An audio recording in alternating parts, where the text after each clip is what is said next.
David, thanks for sharing your story. It's my pleasure, Brad.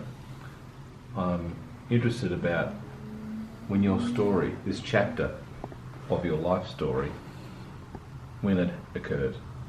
November last year, just before Christmas 2016, my wife and I and grandchildren were on holiday and trying to get back to Australia because I had a day's work to do in Brisbane. We came back via Auckland. It didn't help to suddenly feel a bit crook just as we got off the plane, and we went up to the Qantas lounge and decided to, I'll have a nice glass of white wine and then she can go shopping. And what happened was I suddenly felt weaker and weaker, and I knew something dreadful was happening, but I thought it would pass, but it didn't. And there happened to be some medics in the Qantas lounge, some paramedics, and they came up after being summoned by the people in the Qantas lounge and said, "This man's having a stroke." The New Zealand way of handling it was very, very effective, and we had an ambulance there in no time, and they quickly whisked me off to Middlemore Hospital in Auckland, and I was there for weeks, for 3 weeks I think it was, while I was just getting well enough to travel back to Australia. So we came back with Qantas. We then got an arrangement through Soph's daughter, who's a nurse here, to come back. Soph being your wife, to come back to Canberra, and then I spent another few weeks in hospital there. In Canberra? In Canberra. So it was a long time before I actually got to come home again.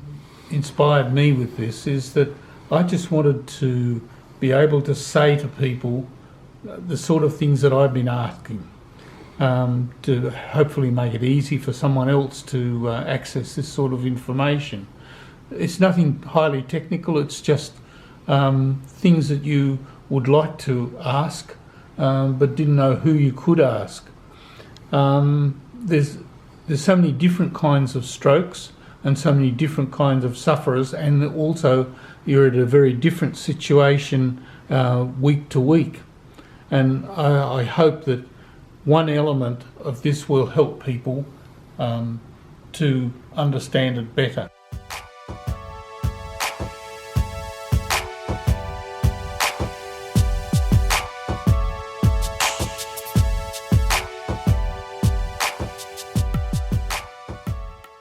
Then I went into the rehabilitation unit in Canberra Hospital, and that helped a lot. And after I was able to come home, because we live in an apartment, and it's actually an apartment's quite a good place to have a stroke because you don't fall over a lot, you've got lots of walls and things to hang on to. Well, mine is a bleed, and it destroys those cells that the blood comes in contact with, and the blood then has to remove itself, and new connections are made between those those elements of the brain that need to be fixed. David, we've agreed I can ask any question. Just how close was it to it being fatal? I don't know. I really don't know. But on 3 occasions since I've had the stroke, I thought I was going to die, and I was actually quite pleased about it. It's quite a surprising effect that coming close to death like that has. All the emotions out of it, you would think you were very emotive, but you're not. It's pragmatic. You think, it's just too hard, it'd be easier to move on from here. And that was the feeling that I had, which was quite different to what I expected it to be. And I think people who haven't been close to death might like to understand how it feels.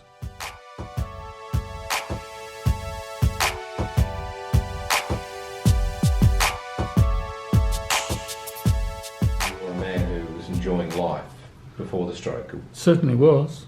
I was in my mid-70s, and still working Mm-hmm. and enjoying working very much.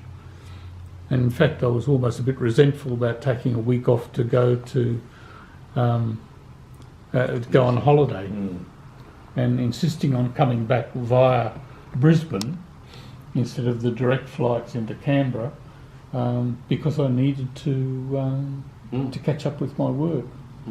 And my clients were all wonderful to me afterwards. What message would you like to convey to people who might be having loved ones who are going through your experience? What's a message that you might like to convey to them?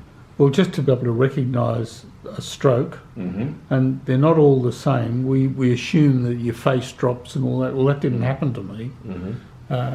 Marginally, perhaps, but not enough that you would notice. So, to make sure that you recognise what a stroke is, and you tell the emergency operator you think it's a stroke, because every moment that you delay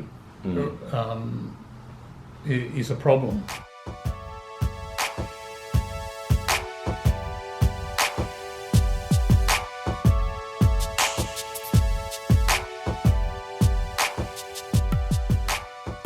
Did you have your heart regularly checked, by the way? Did you have heart stress tests? Well, one of my problems was that my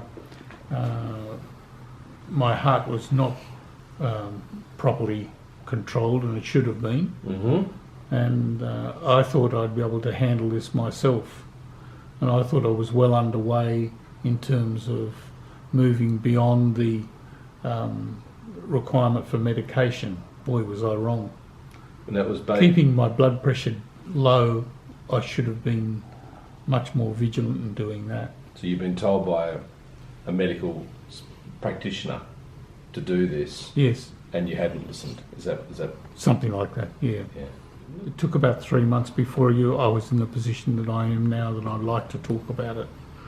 It took me quite some time to even become properly understanding of it. As it is now, I didn't lose my ability to speak, as many stroke victims do, although I can't think of the word often, and I'm having that trouble now, and I get tired very quickly. How frustrating is that? Yeah, very, very much so. And I'm fortunate in that my wife has been tremendously helpful. If I didn't have that degree of support, I don't know that I could have managed. You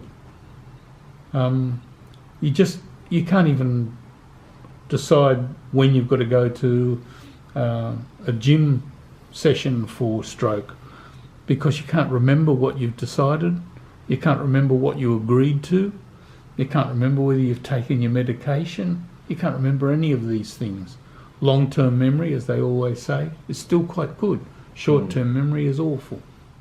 I suppose it sounds funny now, but when I first realised that I'd had a stroke, or something that I hadn't called it a stroke at that stage, I thought, well, I need to get back to work. I've got clients to see. I really need to get on with this. And I thought, well, I'm not going to rush it. I'll let it go for a whole week. I'll devote a whole week to this problem, and that'll fix it.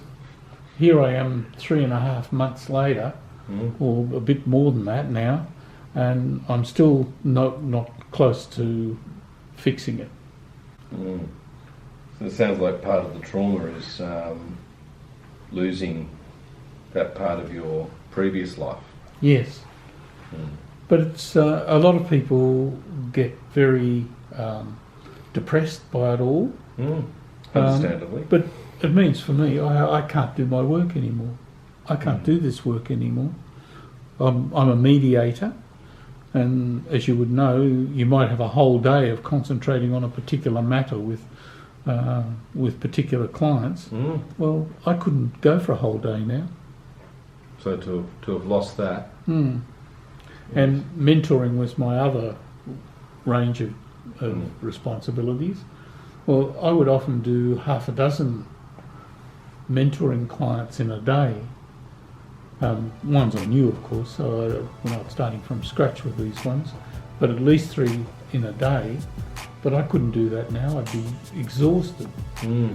As it is now, I have to have a little rest before and after every task. Mm. Now, if you excuse me, I'm going for a little rest.